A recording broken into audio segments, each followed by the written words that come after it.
America में यह सब नहीं होता था, मगर इस तरह से अगर निशाना बनाया जाने लगा तो वहां राजनीति एक और दौर में प्रवेश कर जाएगी। इमिग्रेशन के मुद्दे पर मस्क खास तौर पर ट्रंप के समर्थक हैं। बीबीसी ने एक विश्लेषण किया है, जब से मस्क ने ट्रंप को अपना समर्थन दिया है तब से लेकर अब तक उनके 8000 ट्वीट की जांच की गई है और पता लगाने की कोशिश की गई है कि मस्क सबसे ज्यादा किस बारे में ट्वीट करते हैं। ट्विटर पर मस्क के फॉलोअर की संख्या 20 करोड़ से अधिक है। मस्क के ट्वीट 4 अरब बार देखे जा चुके हैं। अपने ट्वीट्स में मस्क ने इमिग्रेशन और वोटिंग पर सबसे ज्यादा बार बात की है। ऐसे दावे भी किए हैं कि अवैध एलियन यानी एक तरह से घुसपैठिए चुनाव में वोट करने वाले हैं। वे यह भी कह चुके हैं कि डेमोक्रेट ऐसे शरणार्थियों को अमेरिका में ला रहे हैं जो आगे चलकर उनके लिए वोट करेंगे। मगर इस बात को लेकर लिबरल और कंजर्वेटिव दोनों खेमों ने जांच की और पाया कि अमेरिकी राष्ट्रपति चुनाव में गैर नागरिक के वोट करने की गुंजाइश बहुत कम है। जुलाई से लेकर अब तक मस्क ने 22 बार कहा है कि दूसरे देशों से इमिग्रेंट बुलाकर डेमोक्रेट अपने लिए वोट पड़वाएंगे। बीबीसी लिखता है कि मस्क जानबूझकर गोलमोल बातें करते हैं ताकि यह साफ ना हो कि इस चुनाव की बात कर रहे हैं या आने वाले चुनावों की। वे जिन आंकड़ों को ट्वीट करते हैं उनके स्रोत सटीक नहीं है। आधिकारिक आंकड़ों में स्विंग स्टेट में रिपब्लिकन और डेमोक्रेटिक सरकार के दौरान शरणार्थियों की संख्या तकरीबन बराबर ही मिलती है, मगर मस्क बढ़ा चढ़ाकर आंकड़े पेश करते हैं। मस्क की कानूनी स्थिति जो भी हो, लेकिन इससे पता चलता है कि किस तरह से किसी व्यक्ति को टारगेट करने के लिए दूसरे मुल्क में उसके या माता पिता की पैदाइश का मुद्दा अब उभारा जाने लगा है। वैसे अमेरिका के मीडिया में चुनाव से पहले भी इमिग्रेशन को लेकर बहस चलती रही है और रिपोर्ट छपती रही है। इस मुद्दे के तार भारत से भी जुड़ जाते हैं। क्या आप जानते हैं कि 22 अक्टूबर को अमेरिका ने प्लेन भरकर भारतीयों को वापस भेजा क्योंकि वे अमेरिका में रहने और काम करने की कानूनी दावेदारी दिखाने में विफल रहे। 2023-24 में अमेरिका ने 1100 भारतीयों को वापस भेज दिया। ये सभी अवैध तरीकों से अमेरिका में प्रवेश करते हुए या रहते हुए पाए गए थे। अक्टूबर 2023 से सितंबर 2024 के बीच का एक और आंकड़ा मीडिया में छप रहा है। इस एक साल के भीतर अमेरिकी बॉर्डर एनफोर्समेंट ने 90,000 से अधिक भारतीयों को गिरफ्तार किया है। हर घंटे औसतन एक भारतीय गिरफ्तार हुआ है। खास तौर पर गुजरात से आने वाले लोग गिरफ्तार हुए हैं। 43,000 से अधिक गिरफ्तारियां अमेरिका कनाडा बॉर्डर पर हुई हैं, यानी भारतीय मैक्सिको के मुकाबले कनाडा से प्रवेश करना ज्यादा पसंद करते हैं। मीडिया का यह युग है। अमेरिका प्लेन भरकर भारतीयों को वापस भेज रहा है। ना तो उस जहाज का कोई वीडियो दिखता है, ना वापस आने वाले भारतीय का इंटरव्यू दिखता है, ना उस सीमा पर भारत का कोई कैमरा या चैनल का कोई कैमरा दिखता है जहां से भारतीय कनाडा की सीमा से अमेरिका में प्रवेश करते हैं। तो आप कितना कुछ नहीं भी देख पाते हैं, जबकि इस देश में इतने अखबार और चैनल हैं। ट्रंप अगर जीत गए तो 1 करोड़ लोगों को अमेरिका से निकालेंगे। यह कितना बड़ा मानवीय संकट हो जाएगा। और इस राजनीति के प्रभाव में दुनिया के दूसरे हिस्सों में जो राजनीति शुरू होगी वो अलग से देखिए। भारत में कई प्रकार के छोटे छोटे ट्रंप घूम रहे हैं।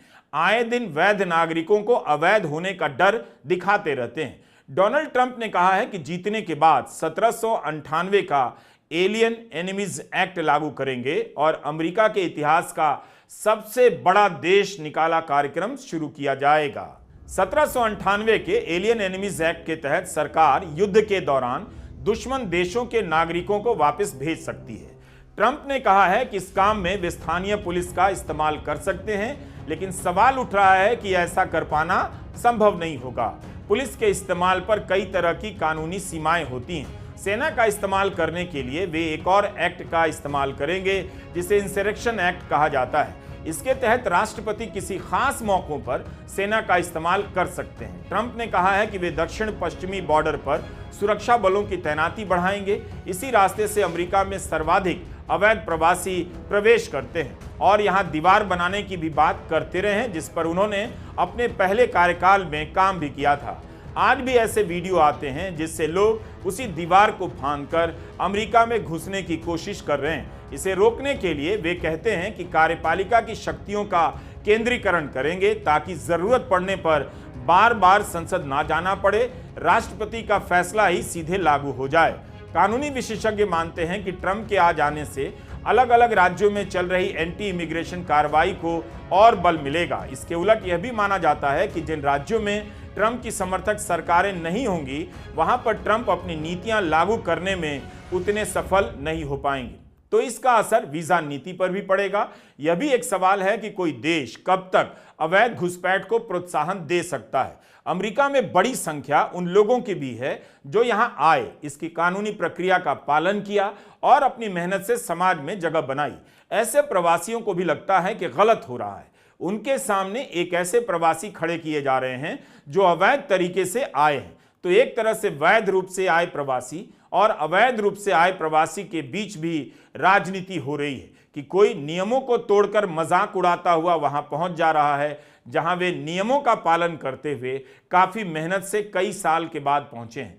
डेमोक्रेट पर आरोप लग रहा है कि इनकी सरकारों के समय अवैध घुसपैठ को प्रोत्साहित किया जाता है, घुसपैठ को रोकने के नियमों में ढील दी जाती है। इसी मुद्दे पर कमला हैरिस काफी अलग रुख रखती हैं।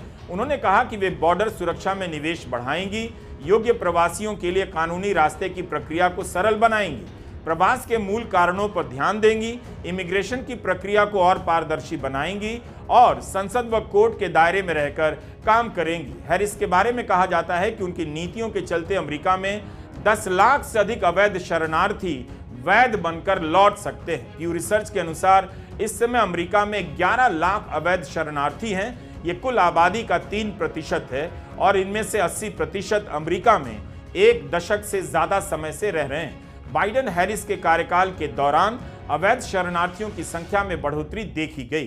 कमला हैरिस 10 लाख अवैध प्रवासियों को वैध बनाने की बात करती हैं, तो ट्रंप और उनके समर्थकों का आरोप है वोट के लिए यह सब किया जा रहा है ताकि हमेशा डेमोक्रेट्स को वोट मिलता रहे। मस्क भी यही बात कहते हैं। लेकिन क्या इस मामले में ट्रंप जो कह रहे हैं वो भरोसे के लायक है? इस समस्या का कुछ अलग समाधान करता है?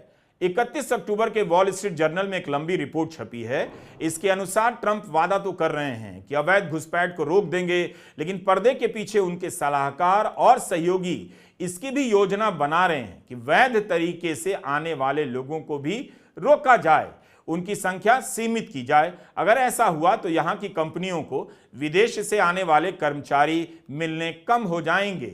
सॉफ्टवेयर सेक्टर में अलग अलग देशों से लोग अमेरिका आकर काम करते हैं। वॉल स्ट्रीट जर्नल ने लिखा है, ट्रंप जीत कर आए तो दूसरे देशों से आने वाले शरणार्थियों पर रोक के अलावा ऐसे प्रवासियों पर प्रतिबंध लगाया जा सकता है जिनकी आमदनी कम है। ऐसे लोग जो विकलांग हैं या उन्हें अंग्रेजी नहीं आती, उन पर भी रोक लग सकता है। ऐसे लोगों पर प्रतिबंध लगाने से सरकार का अवैध प्रवासियों पर जो खर्चा है वो कम होगा।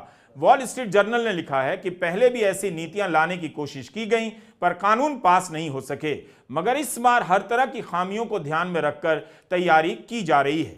ट्रंप के कैंप की ओर से कहा जाता है कि वे कानूनी रूप से किए गए इमिग्रेशन के विरोध में नहीं है, मगर उनकी बातों से डर तो रहता है कि वे वीजा की संख्या पर रोक लगा देंगे।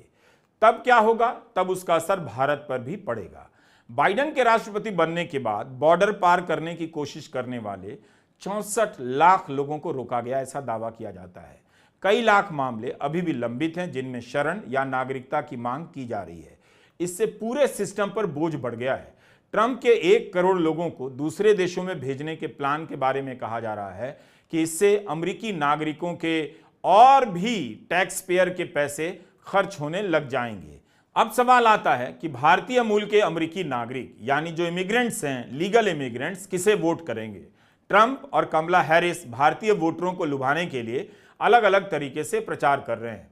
ट्रंप ने भारत को लेकर बयान दिया है, बांग्लादेश में हिंदुओं की प्रताड़ना के खिलाफ बोला है।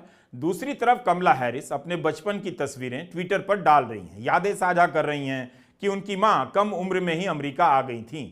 अमेरिका में मैक्सिको अमेरिकी समुदाय के बाद सबसे बड़ा प्रवासी समुदाय भारतीयों का है। यहां भारतीय मूल के 52 लाख लोग अमेरिका में रहते हैं और मीडिया रिपोर्ट में पता चला कि इनमें से 26 लाख इस चुनाव में वोट डाल सकते हैं।